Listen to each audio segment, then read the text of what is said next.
The Tao of Self-Confidence, Episode 325. Welcome to the Tao of Self-Confidence, where I share stories of amazing women who have discovered their inner journey to self-confidence. Visit our website at thetaoofselfconfidence.com. Your inner journey to self-confidence awaits. Well, hello friend. Welcome to the Tao of Self-Confidence, where I share stories of amazing women who have discovered their inner journey to self-confidence. I'm your host today, Sheena Yap Chan, and today I have a phenomenal lady on the show today. She is the founder of Wandersnap, and she'll explain more about it on the show today. So without further ado, I'm going to introduce you to Jen Loong. Jen, how are you today? Maybe you can fill in a little bit more about yourself to our listeners. Yeah, thanks so much for having me on here, Sheena. I started off in the traditional finance career, so I'm probably the last person to be an entrepreneur. But somehow through along the journey, I grew up between Hong Kong and Canada, and I've called Shanghai home for the last 5 years. I've been with Alibaba, Lululemon, China, and TOMS in China. So I've really had a really great opportunity working with some phenomenal brands and trying to set them up in the world's most populous country. I love social impact. It's also a commitment that I've made throughout my travels that for the rest of my career, I'm probably not going to do anything without the impact piece. So that's where Wandersnap comes in, and I'm excited to share with you guys what we're working on. Awesome. Well, thanks for sharing that. And Jen, what's your cultural background?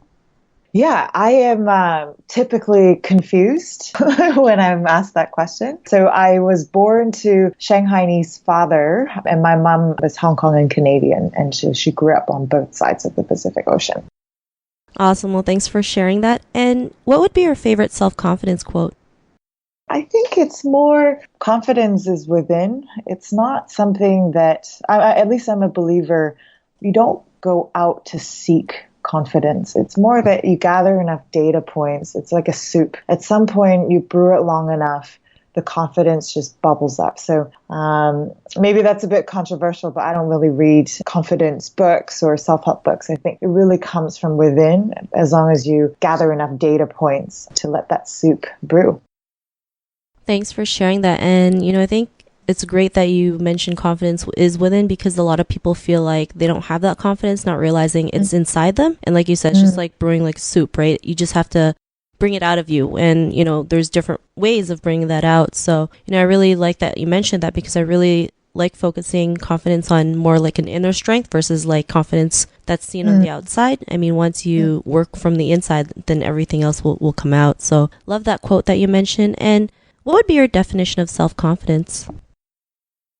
Related to the fact that it's from within, I think it's just a sense of fulfillment with yourself. Confidence for me, it's not so much about showing up a certain way or saying things a certain way, because all of those are external driven. All of those measure up to somebody else's expectations. So confidence, true confidence at least, if it genuinely brews within, then it's just an utter fulfillment and satisfaction with whom you are, what you embody. And it's a self-evaluation more than it is measuring up externally. That's a great definition that you mentioned, especially, being an Asian woman, we're so great at comparing ourselves to others. I mean, that's where, our struggles are most of the time, because we feel like, we have to live up to someone else's expectations, which really, gives us that struggle of like, why can't I be that other person, or why am I not good enough, right? Not realizing it's just doing something that's better than before, right? And that's all that matters. So I really like that you mentioned that. And Jen, what was your life like before your discovery of self-confidence? I guess to backtrack a little bit too, I can only imagine that what we're talking about just sounds so cliche that if someone doesn't feel confident, what we're saying is just be or find it from within. I understand that. And I think, for me at least, I gathered the data points off of my travels and off of being on the road and being uncomfortable, whether that's in North Korea or being by myself in Morocco. Just for me was finding those data points where I was truly out of my comfort zone, and then in my journey to confront that discomfort, I grow a little bit confident. I grow a little bit more self-secure. I grow a little bit more content with whom I am. And I really like when my mentor kind of put this analogy to me. And what she said was, your 20s, or at least the first decade of your professional life, so much of that is actually just about collecting dots. And if you collect enough dots, and then, remember when we were growing up, we had these drawing books where we would be just literally drawing lines between dots. And that's the exercise. As long as you have enough dots on the canvas, at some point you can look back and then the picture or pattern becomes clear. If you don't have enough dots on the canvas, however, then it's very hard to make a shape. So I grew up very introverted. I probably would be the least to speak in a big group. On weekends, I opted, doing puzzles or playing piano by myself. And it really was until probably even college when I started to experiment with this different side of a personality. And it didn't start off as confidence. It just started off as an experiment on, what would it be like if I just reacted to these scenarios or these social situations like this instead? And throughout college, whether that was competitions or, really going out and seeing the world and exploring places by myself, then that's when those data points started gathering. It's not to say that confidence is constant, that it's forever. I definitely still have days where doubt seeps in, especially as an entrepreneur. It's a daily battle against self-doubt. But at the end of the day, it's knowing whom you are, being content, and having this kind of quiet confidence brewing from within. Thanks for sharing that. And I heard you mention you were in North Korea. I'm pretty sure that was pretty scary to begin with, and the fact that you were able to just set foot and be able to be in that environment. I mean, I'm sure it was quite an experience. And I like that analogy that you mentioned about finding data points, collecting the dots. I was also obsessed with those books that you can connect the dots.